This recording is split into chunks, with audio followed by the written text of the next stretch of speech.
Hello, Joshua. I'll speak to you after. So we have solicitors, we have teachers, we have people who work in finance, we have psychiatrists, we even have a theatre director. Please don't tell me that. So, but all these people have one thing in common, their passion for music. Some of them had it from a very young age, some of them came to it much later in life, but it's something that unites all of them, and through life has been sort of their story.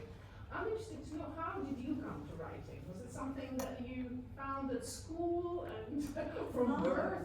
No, I was actually not. So many times you read interviews with writers and they were precocious and reading under the bed covers at age 12 and you know, writing poems, and no, it never even occurred to me I could be a writer. I left school at 16, so that's quite young, and I barely read a thing until I was 25, to be perfectly honest. Wow. I've made up for it. I certainly have. And I had been to the theatre. I'd exposed myself to culture, but I'd never been to the theatre and had that electric experience. Actually, a lot of the time when I went to the theatre, I didn't really go and see new writing. I sort of went to the West End because there was somebody quite famous and a play that was a classic, and I thought, well, that would be pretty good. And that's not always the case. But it sort of, I never left thinking I could do that. And then somebody said to me, you should go and see this new play. And it was called Blackbird. It was directed by a German director called Beth Steel. And within the first 15 minutes, I thought, this is the most exciting night of my life. I genuinely felt electrified, and like, I just, at the end of it, I was the last person to leave the theatre. I was in floods of tears. I mean, they were getting rid of me, you know, to leave. And it's the strangest thing of having not written before. I thought I could do it. Something in me went, I think you can do it. There was something about it that I understood, and I think it was because it was a two-hander, so it's two actors on stage in real time. So that means, you know, starting from this point and then 80 minutes later you're at this point and you've not chopped scenes. And it was very rhythmic and sculptural, and I suppose stripping it all back made me see how it's done. Of course I couldn't do it. It took me a long time to be able to do it, but something sort of went into me. Yeah, and I fell in love with it. And I was waitressing at the time, and I sort of, you know, just used to be desperate to finish my shift to get back to writing. Passion. At some point you said that it was a blessing not to have a formal education. Yes. Well, why is that? Because I think writing's very hard. And I actually think a lot more people can write than they think they can. But the problem is that whatever you first write is inevitably going to be rubbish. What I first write, 5 plays in, is dreadful. And if you have a sort of voice on your shoulder looking at it, judging it, saying you can't do it, it can be very debilitating. And I didn't have that voice because I didn't have that criticality. But what that enabled me to do was actually just fall in love with it. You know, like in a relationship, not go, is this going anywhere? You know, where is this heading? You know, not to sort of, just to go, oh my God, fall in love. And actually, it is so hard work. It is so difficult to write something good that you need that. You need to fall in love with it, and then you will listen to that critical voice. But it's about when is it helpful and when is it not. And I think in the beginning it's important to tune it out. But you must have had people that were saying, you know, well, this is excellent, or oh, I love that, or I don't like that, take it away. You must have known. When you write. When you write, when you show you're writing to somebody. I do. I mean, to be honest, you know, when you're starting out, you don't know anyone. I mean, I didn't know anyone, so I just submitted it. You know, printed it off, licked an envelope and sent it off. So they're not going to spend a huge amount of time telling me what they like or dislike. They sort of give me 3 sentences and it's either a yes or no, if you like. So you don't actually get much feedback. You have to learn a lot with very little, I would say, in the beginning. And then at the stage where I'm at now, yes, somewhere like the National Theatre, you know, you will work with the dramaturg and you work with the director anyway. But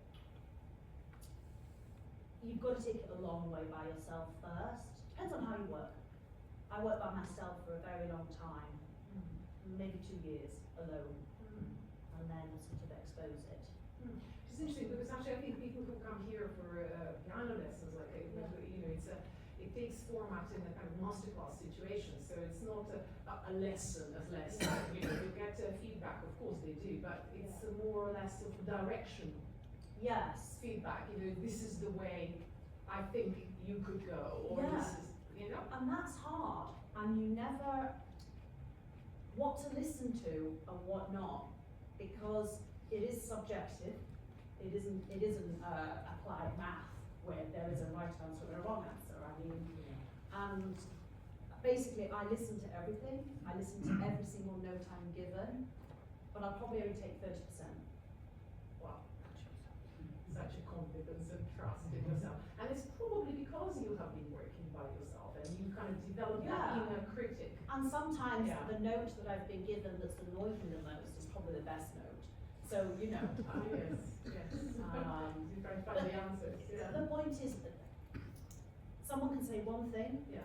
There's this wonderful quote once where a writer said, it was the writer Jez Butterworth, who did lots of very famous plays, and he said sometimes plays are like turtles. You have this, you know, gorgeous turtle, but it's just on its back, like this, with its legs, it's going absolutely nowhere. And then somebody gives you one note, just one thought, and all of a sudden, that turns it over, and it can walk. And it's a little bit like that. You don't have to take everything, but sometimes one thought unlocks. Yes, absolutely, yes. You know, I was thinking, waiting for you to come, that musicians and writers are still, I thought, we work with the language. Yeah. It's a language, different and not, because there are words, we use words too, sometimes if we play with songs, for example, you know, or sometimes even the piece is preceded by little poems, or quotes, or inspired by literary work. So words and sounds and the rhythms, you know, writing has rhythms, music has rhythms, atmosphere, mood, colors, we both explored. Were your inspiration for writing for theatre, did it come from a language itself, or did it come from something else? No, I don't think it came from language. Sorry, just for me to clarify that question, you mean what made me initially excited about it? Yes. Was it language? Yes. Gosh, that's such an interesting question, Katia. I don't know the answer to it. I've shut up for once. Well, I'm glad they keep up with an interesting question. Makes me feel relieved. I don't know. I'm going to think about that. Come back to it. Well, while you're thinking about it, I have 2 pieces prepared for you. Maybe they can help you. Yeah. Why did you start writing? No idea. So we have 2 performers with the next thing, and I'll talk about composers first. So we have Bartók and we have Debussy.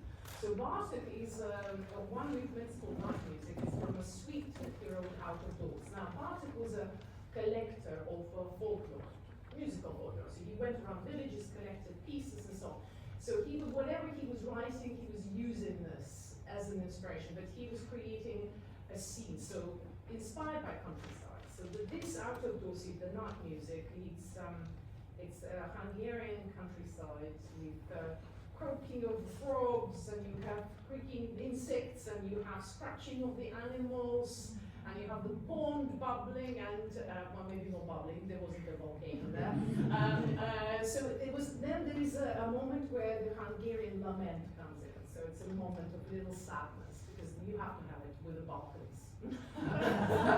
And then there is a little point of which you hear melody maybe from a wedding somewhere far away in the village. So you kind of picture that space where he was operating. So this is Bartók, and the second piece will be also very poetically named. The moon descends on the place where the temple was. That's the title. That's the title. Oh my goodness. So that he leaves it open like this. And I think Debussy, which is also interesting, he also was looking for something for modern language. And his idea of modern language was not to look inside the kind of the French linguistic, but to be influenced by Russians. He went, sort of Gregorian chants, and this particular piece is inspired by Gamelan Orchestra that he heard in, I think it was the Parisian World Trade Exhibition. And he heard Gamelan from Java Orchestra for the first time, and he was inspired by that, and so he decided to create the temple where it was with the moonlight. So those two very atmospheric pieces with different language, but also the scenery, the language board. So I don't know what you will make of it.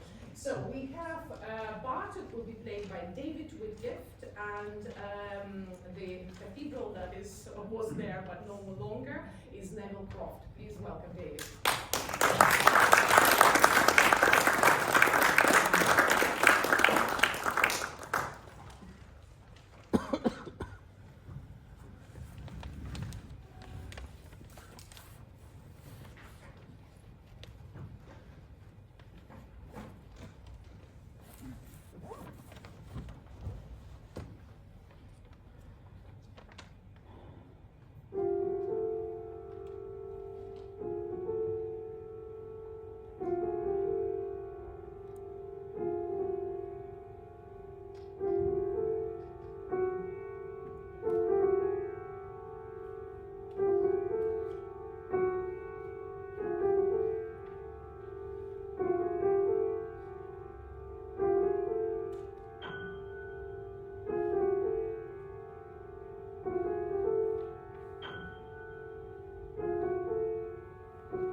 scenery first, and then found the language.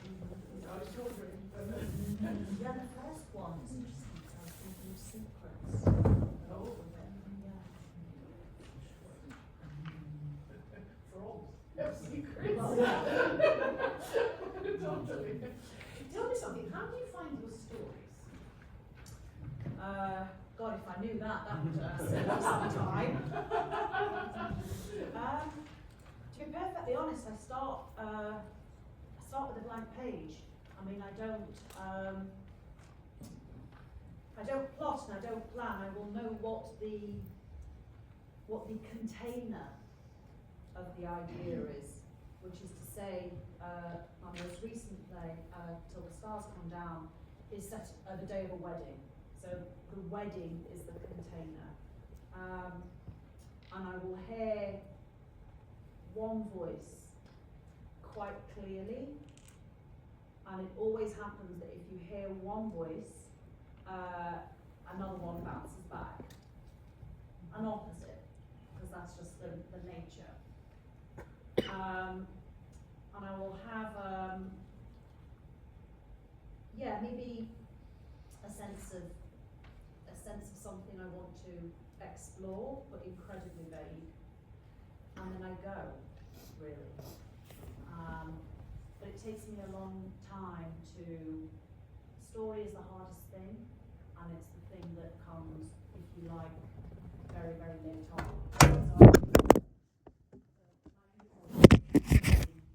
starts in May.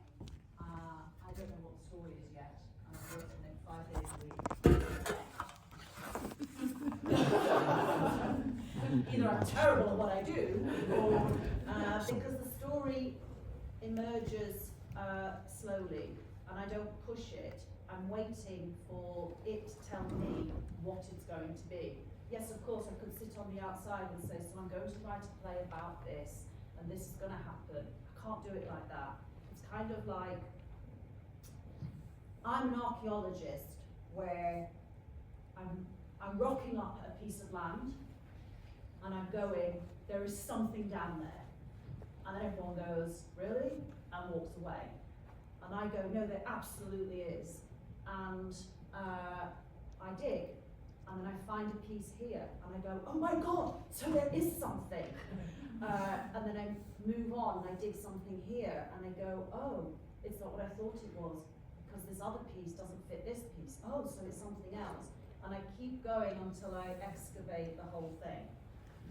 Of course, my conscious brain is doing this, but it takes the pressure off, if you like. I always feel like a play already exists.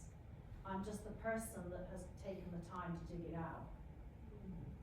Very interesting. I think it's like, in a way, you're a composer. I mean, I would not say that. Considering I can't play a triangle. I'm sure everybody can play a triangle. But I think you are, in a way, you are a composer, but that brings me to a very interesting point. Because we performers are not composers, we're doing archaeology work, but we know that there is something, because the piece exists. Yes. But we're excavating, there are signs for us. Yes. So it's much easier for us. Got the map. Exactly, we have signposts.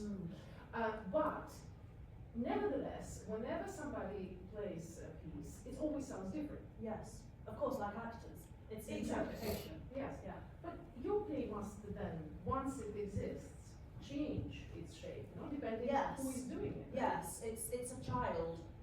So I hold it, Yes. and then when I bring it out, at some point I have to accept it's not mine. It's a living being of its own, and I'm the caretaker for a very long time, but you let it go because you want it to be its best version of itself. Or sometimes So, not. yeah. Sometimes not. But it's but also as well, but I feel ready to let it go as well. Ready for a new child. Yeah, Come on. exactly. And you can't, theatre, you can't do it all alone. I mean, it has to be a 3D thing, it is coming to life. And I love that moment where other people start bringing in their vision, where I think oh my god, that's so much better than what I thought. That's so much better than my field. You know. Yes, I understand. But who are your characters? Who are they? Yes. Which ones? Any. What the question was? Where do they come from? Where do you find them? Who are they? Who are these people? Yeah, Do you invent them? Do they exist? no, they don't exist. A lot of the time people, quite a lot of writers write thinking of an actor. I would really struggle to do that in no small part, because then if I didn't get that actor, I then feel that the other person, you know, was plan B. So no, I never think of an actor, and I never really think from real life. Do you know who they all are? They're all you, actually. That's the only way you can really write it. They're all a different version of you, a different aspect of us. I mean, is it Whitman that says we are all multitudes? I mean, we are all 100 people, depending on the day. And it's bringing that 5% part of you to a full. That's what it is mostly. I love writing women as well. I write a lot from where I'm from, which is Nottinghamshire, and I love writing with that regional working class voice as well. So yes, I'm bringing things that I've encountered in life and people, but it's not, they invent themselves. They're also coming up from the ground. Very scary. Judgment. But once, I love what you said about that they're all us, or part of us. But then once this part of us is out there, and it takes a persona of its own, because at some point it does. And then you see this grow and develop and change. Does it ever leave you? Does it? Yes, I think it does. There's takes a few years, but I can. Generally, I don't read over my work, but if I've had to, if I'm compelled to for normally a professional reason, where I think, oh, I'll read over that. Unless I genuinely haven't looked at it in 3 years. I don't know how I made it. I don't know how I did it. It feels, I know it's mine, but it feels very separate. Yeah. But just when you just thought about when you said about character, where do they come from? And obviously also as well, a lot of it is recognising what the piece needs. And it's interesting when you spoke about composing, because, you know, a lot of the time these things are instinctual, and I'm putting it now into language, but it is true that you've heard one note for a while, and then suddenly you realise you need to bring in the violin. You need a different sound, you need a different energy, and then everybody else, do you know, you're disrupting, you're changing, and you realise almost like who is what instrument, and how are they going to all work together. Very orchestral. Yeah, it is, because I generally tend to write ensemble pieces as well, so they are plays with 10, 13 people, and they're quite a lot of them on stage at the same time. They're not two-handers. And something I heard you say that I love writing men or somebody other than myself. And I was curious, is it a question of, well, everybody speaks about identity these days, is it a question of how do you become that? How would you become a male? I mean, I'm very much still in. How do I become a male? Yeah, I'm pretty convincingly, I would say. I don't know how. Just lived in Mansfield for a very long time. It does that. I see, okay. Listen, you and I share something in common, which is the love for Greece. Yes. And we share this love of Greece, and I spend my summers in Greece, and we Lucky you. I know. Tell me where. Near Nafplio, which used to be the capital of ancient modern Greece. I know, Peloponnese. But we are very lucky because we're close to the ancient amphitheatre of Epidaros. So we go every summer and see Greek tragedies. Yeah. And I remember you telling me that you spent a whole month in Athens months that Yeah. you booked so that you could read Greek tragedies, I think, Yes. once a day. Well, tell me, why is this I crazy? did 32 in 32 days. Because, Yes. I mean, I had read some of the Greek plays, but not that many. But I went to see the Oresteia. I don't know if people know that one, and can you please correct my pronunciation? Orestia. Which is the only surviving trilogy that we have. And I didn't know anything about the play, didn't know the narrative, and I was utterly blown away, riveted, so excited by the purity of the Greeks. It's so heightened and full tilt, and you just know you're going to go straight crashing through the wall because there's nowhere else to go. And I loved, it has that operatic scale of like, it's so in the soil, it's so in the dirt, and it's so soaring, and there's kind of very little in between, you know. It's just, and I just thought, oh my God, I need to read everything, and I need to do it in Athens. Of course. But it was interesting though, being there, the difference of reading those plays, and unfortunately I wasn't in Davros, but you know, where I was, of just realising when there's all of these speeches, when they're calling the gods, or when they're referring to the sun, it's like, it's open air, it's right there, it's totally different.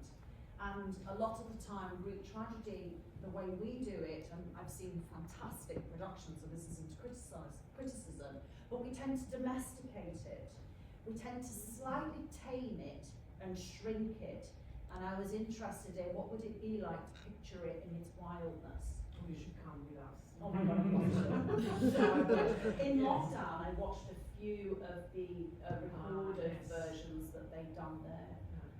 I saw an incredible Antigone, and I'm going to forget the director's name, but yeah, stunning.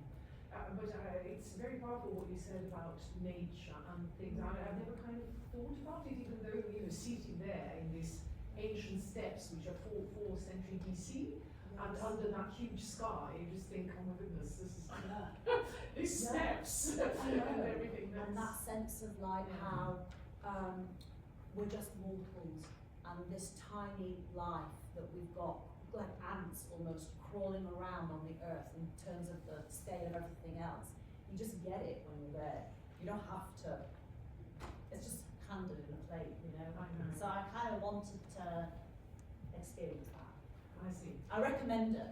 As well, you know. I mean, I have to say that after watching some of Greek tragedies, me personally, Yes. I am so devastated because they are horrific.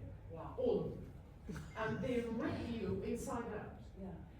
And Which one is your horrifying favourite? okay, again, it very much depends on director. But 2 years ago, I've seen Whitgift, Yeah. and That's a favourite. I don't know. I was overcome by a desire to have meat afterwards. I was Yes. craving blood. Yes. That's an amazing response. It was, so I said to my husband, I said, drive me to the restaurant. And it's not a McDonald's. Absolutely. It has to be something on the street in huge quantities. But I'll try you. But you know, I was wondering about this. I mean, it kind of brings me to the question of misery. Because there's a kind of cosmic scale misery in Greek tragedies. And, you know, misery exists in all different scales in our lives. You know, how do you cope with it as a writer? Because your plays are quite dark too. They're funny. We laugh through the darkness.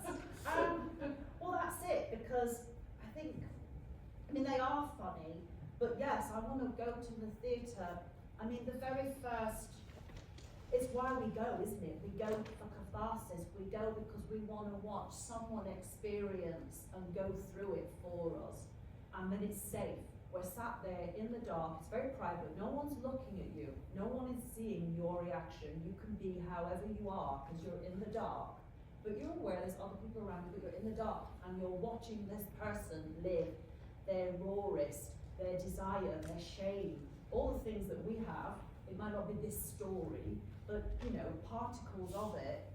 I think that's what we go for. I mean, you know, last night I was watching The Importance of Being Earnest, and that's delicious too. I mean, we don't have to just have that. Yes. But for me, the ultimate experience, despite the, you know, gorgeous evening I had last night, is that one where I feel someone has gone there and come out the other end. You must be Greek. Yes, another life. But you know, I find myself, for example, you know, going through sort of sometimes hardships and things that happen that are kind of, you know, have that sadness and tragic sense to them. I mean, I'm being drawn to particular kind of music. Yeah. As a performer, you know, I go to the sound. Yeah. I need that sound wall to go through me. But it must be similar with writing, whether you just sometimes have to pour it out. Yeah, but I mean, I either work in silence or I work to classical music. And if I'm putting the music on, normally it's to do that. It is to heighten the state for me to then work into. And then I can play the same thing, and I'm not kidding, for 3 hours, just on repeat. Drives my partner crazy. Okay, well, talking about sort of darkness and so on, we're going to hear 2 more pieces. And one of them is by Britain. Very troubled man he was, because there was a lot of personal identity problems he was suffering with, I think, as well. And quite a lot of it through, even jolly music comes out, that notes of darkness that are there. I worked in the sea interludes a lot. Is it that? No, Oh, okay. it's not that. I was going to bring a laptop and start working if it was. No, it's not that. But actually, this particular piece, it comes from his holiday diary, which is British holiday, seaside. And he was on holiday, and this is a night piece. So when everything, all the plays and the games have come down, and he tries to sort of portray this kind of stillness of the countryside, but you know, of a British seaside countryside. But I don't know, somehow to me, there are kind of ghosts of different themes from the previous piece, and somehow it just doesn't quite feel the calm night, perhaps with croaking of frogs and crickets that we heard. So we're going to hear that. And then, just to make a smooth transition again, we'll have a Chopin Nocturne, which is also quite sad and nostalgic in a way. He wrote it to his sister in a letter, which is also kind of interesting, like the words and the sounds. They exist in that piece of paper. And he wrote it to a letter to his sister. It was supposed to be her wedding present. So with Britain, we're going to have Marris, who's going to play Britain, and then David Graham Smith, who's going to play Chopin Nocturne. Yeah. So Andy, please welcome.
that Chopin was kind of using folk melodies and folk dances, and even in his this on the kind of the favorite one of the favorite songs that he used to love. So he put it in, so there's a little reference. It's a gorgeous piece, isn't it?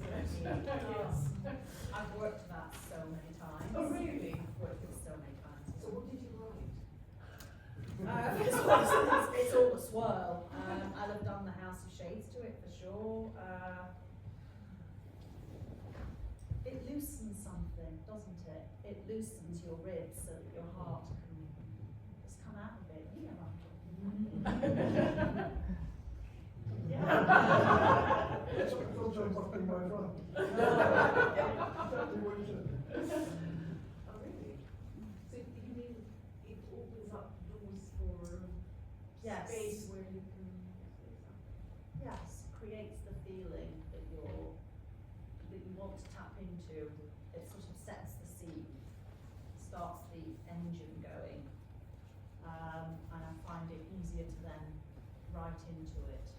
So I'm kind of, but I've just used it so many times. It's very generative.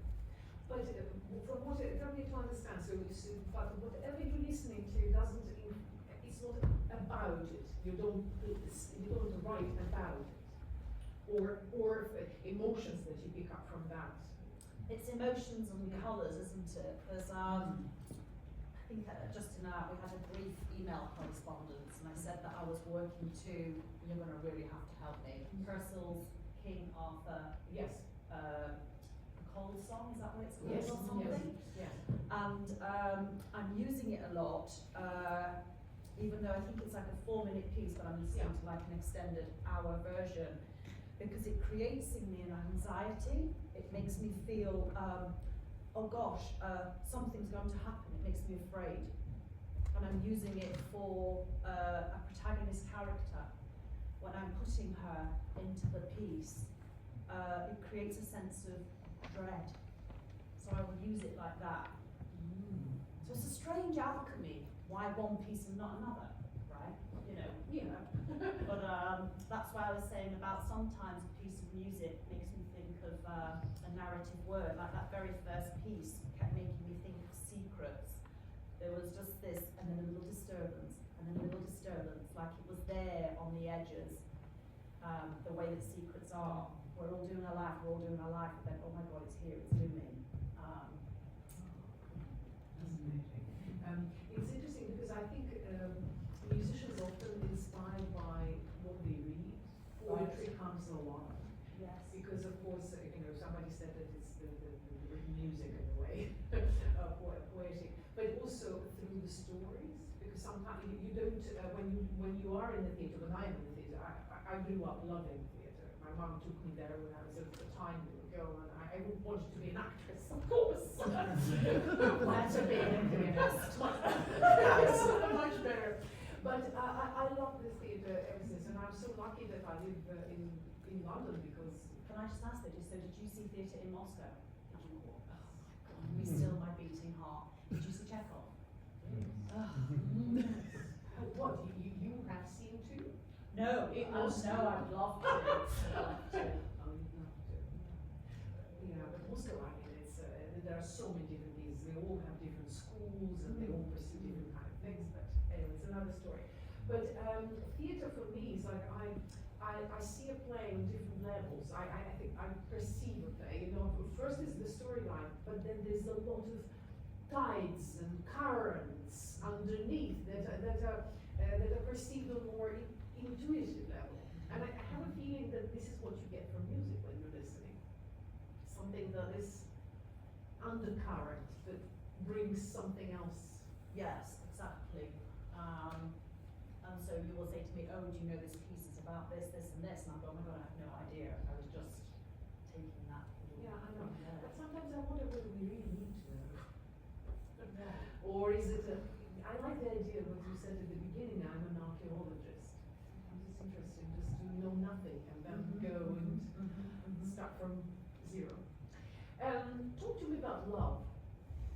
Yes! Wow, now I've done the lifetime. Now we're doing love. quote that Tolstoy said, that all the happy families are alike. Yes. Yes, and unhappy families are all different. Now, is it true? Is it all love the same? Thank you, Elizabeth. It's all love the same. Yeah. At its core, probably. At its core. I think most things are the same at their core. I think that's why narrative is so universal. It's the problem so much with how we feel about each other now, where we all feel so completely different. And of course there has to be an emphasis on difference, obviously. There has to be an emphasis on different. That's what I was just making sure it's not me. He felt it in his heart. Yeah, no, he's like, oh my god, me too. But it's getting down to the very sap of things, isn't it? And everything else can feel, you know, here's this, it's the seed, and then everything else blooming out of it. Yes, but the seed is probably very similar, you know, all of these different colours. But why people have such trouble expressing love sometimes? That's why we go to the theatre. Someone else do it for us. Because language is hard. Because vulnerability is hard. That's what I love writing. You asked me a question earlier and I really couldn't answer it about what is it that drew you to writing. And writing desire, seeing people want something. Because people on stage always want something. Every single person in this room wants something. And how are they going to get it or not? What are they going to do when they're not getting it is fascinating to me and exciting. And so desire and want. Yeah. And love, sure, comes in that. I mean, love's the greatest thing to write about. And also, can I say this? Yes. Well, I know. Actually, the easiest. Yeah. The scenes, the parts, the speeches, but you know, the bits that come out easiest is these. It's these big core, universal emotions. All of the other stuff is a nightmare and incredibly difficult and makes me cry, and I can spend 5 weeks doing the same 5 pages and they're terrible, and I keep going again and again and again and again, and I might go over it 20 times in a year and a half. But that's for this other thing, the thing that's the thing of love. Misery and love comes easy. Misery and love comes easy.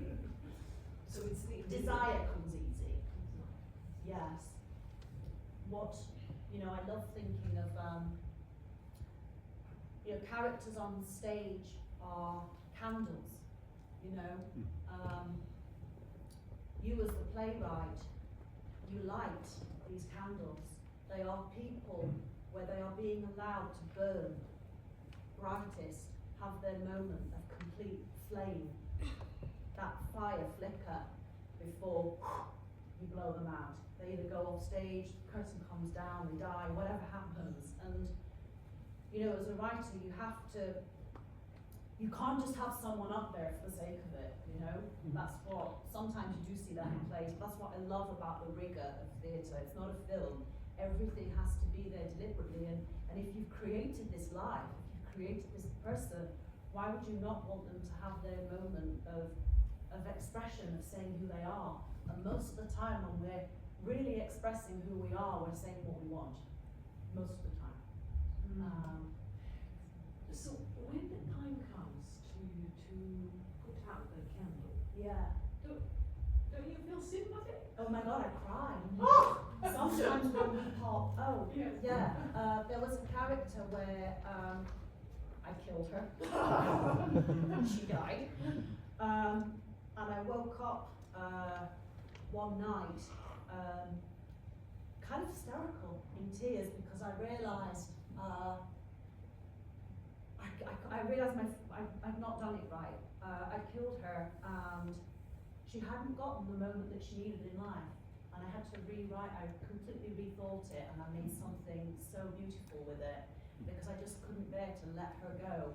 I couldn't bear to snuff her out. without giving her her moment where her flame could flicker at its brightest. You know, it's really, I think you're responsible for it. Yeah. It's so wonderful. I love what you're saying because I think it's so important for everybody to get that moment in life where Yes. you burn the brightest. Yeah. Yeah. Some people never do. Or maybe they do. Well, maybe they do. That's why I love the thing of a candle, because it's not a bonfire. It's not a firework. It's a moment of your smallest, purest light. It's this big. But on a stage, if it's this big, in the dark, we will all watch it. We can really focus in, and we will all watch it. You know, theatre does weird things with time and focus in a completely different way to screen, and I love the intensity of it, of how something very little can really feel very large, you know, if it's done right. Yeah, I love that question of time. Of course, you know, because we work with music is a temporal art. You see, you said to me, you killed the character and then you rewrote it. Yeah. I mean, we perform and it's over. Yeah. And every time it's over, it's a new memory comes and a new emotion, and it's Or you'll do it differently. exactly all the time. So this kind of question of time, it occupies your life, and you know, it's so many times I think, you know, you can measure time in so many different ways. I mean, the way you live is one, and then when you sit at the piano, and sometimes when you're totally immersed, the time goes very, very slowly. You must have that. Since you, I'm just imagining. It goes slowly every day. But I imagine you sitting in that room and writing, because you said you have a blank page in front of you, and the story has to come out. And that must be like the beginning of the universe, no? It is the Big Bang. Exactly. Wow. I think it's such a luxury to have that in the present day and age. Oh, it is. I mean, you know, writing is difficult and the arts is precarious, but I waitressed for years for £10 an hour. You will never hear me complaining. It's a privilege to sit at a desk and do the thing you absolutely love. And in that time, which is before time, Yeah. I think it's something we're also lucky as musicians to have that. So that brings me to the next three pieces that we're going to play. And it's all about love. Yes, it's all about love. So the first one was written by Borodin, a Russian composer. And it's absolutely sublime duet ending. So that's one.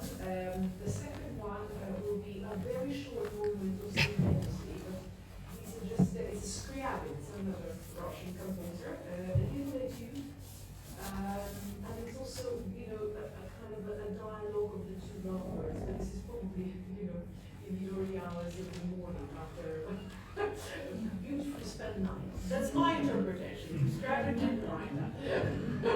Yes, so it's this kind of moment. And then we go back to Debussy because, again, here he's influenced by a Russian music this time. And he's a little Russian song which is kind of reminding of the Borodin that comes. And this is just an nocturne. So we have three players. For you, so we have Paul Young, who's going to play Borodin. Then we have Anthony. Yes, so we have Anthony Scriabin, and then we have Irina Zafran, who's going to play Debussy Nocturne. So please welcome Paul.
But this is not this term, it's this term's work. It's this term's work, I don't know. It's amazing to think that, these people are. And have you just been working on this one piece, or? No, not. Wow. They're good. They're good. Can I ask you, in the theatre, quite often there is music used to accentuate particular emotions, or as my husband says, to manipulate emotions. Yes. At which point during the creative process the music comes in? It really depends on the director, I would say, because some directors really have an idea of a piece of music that they want to use, or sound in general, and other directors that might not be how they think, or they might not have that much of a vocabulary, and they're very reliant on the sound designer. I mean, you have a sound designer who is not just sort of mixing levels. I mean, they know they're going to bring composers, they're going to be this, they're going to, they're going to know how to do it all. But sometimes a director will have a very strong take. On the play that I've just done earlier in the year, Till the Stars Come Down, I used so much of Vivaldi's Four Seasons, but there's a particular version that Max Richter does called Vivaldi Recomposed. And I used to work to this all the time. This is like over a 2.5 year period. Not that only, but I mean, my God, it's tattooed on me. And then I was put with the director, and there's lots of back and forth conversations, mainly a casting early on. But one day he sent me this clip and said, "Can you listen to this piece of music? I'm thinking of using it for the play." And I listened to it, and it was Max Richter's Vivaldi Recomposed, and I was like, okay, I have literally written it. But it's interesting, that, isn't it? Not that you would watch them. I mean, so it does end up being in the play. It punctuates a lot of the acts, and just sort of slight moments of it elsewhere. So, that's a synergy. Yes. And do you ever, has ever in your writing for theatre or for screen, is there any kind of, at any point you felt, I really want to use that particular piece of music? Yes, with the House of Shades, I asked for Matthew's Passion. Sorry, that's terrible. I just use YouTube, guys. We do. Yeah, so we're very good copy. And I didn't impose that. I waited for them to go through their process, but they aren't a director who thinks musically. So at some point they said, "Is there any piece of music you're interested in?" And I was like, "Do you want to listen to this?" And it ended up in it. Yeah, wonderful, wonderful. Please, when you next write your next play, please think of me.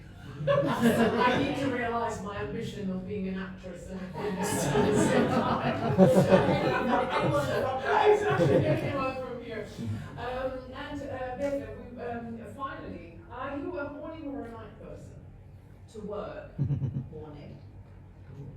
I haven't got it in me anymore to do the night shifts. Anymore? No, I mean I used to when I had to. Okay, but if you were to think of night in a poetic sense, Oh, I'm a night person. but what would it be? Describe me your night. What is night for you? It's this, liquid black. You're looking at the piano all evening and just thinking, gosh, I could just dive into that. Might hit me. But it's so inviting, isn't it? It's like black oil, you just want to wade in. Wow. So you think colour is the first thing about night that comes to you, or that kind of? I always remember going for a walk down a country road and experiencing pure darkness, because obviously everywhere is so lit all the time, even if you think it's not, it actually is. And I remember the experience of darkness being where I felt that I was almost not wearing clothing, but the darkness was touching me. When you've got no sense of where you're walking or anything, that's night. Yes. I experienced that, I think, twice. One was in Scriabin actually. Scriabin's house is in Moscow, and they created a laboratory because he had a kinesthesia, so he heard the sounds in color. And yeah, so for him it was like a C major was white, you know, for example. Oh my God, we'd have gotten great. Well, this is why you mentioned color. And they created this experimental studio, which is like kind of an egg shape. And you go inside, and what they call the door, that's exactly the feeling of being one with darkness, like darkness permeates you. And then they start playing his music, which is, you see that in color, so you kind of see it, and it's like almost ink. You are in the different kinds of colorful ink. Wow. It's a surreal experience. So that was one, and the other one was in fact in Greece again, when my husband for the first time, because I'm a city girl, and I was terrified of countryside, always. But my husband took me to Crete, and he drove somewhere in the mountains. I thought, this is it, this was our first point together, so I thought he'll abandon me to the wolves, and that will be the end of it. But he brought me to this road, and there was just complete darkness, no lights anywhere, and there was just this enormous sky with stars in the Milky Way. And, you know, to a city girl, it was like, oh, I have to marry him. It was that moment, that moment. But yes.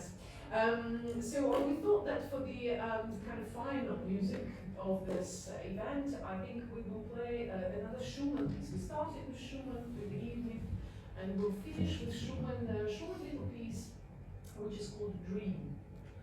And it's a very interesting piece because the same phrase comes again and again, but with a little changes. You know, there's a different chord somewhere, or a slightly different pause on the note, or it just has a slightly different timing.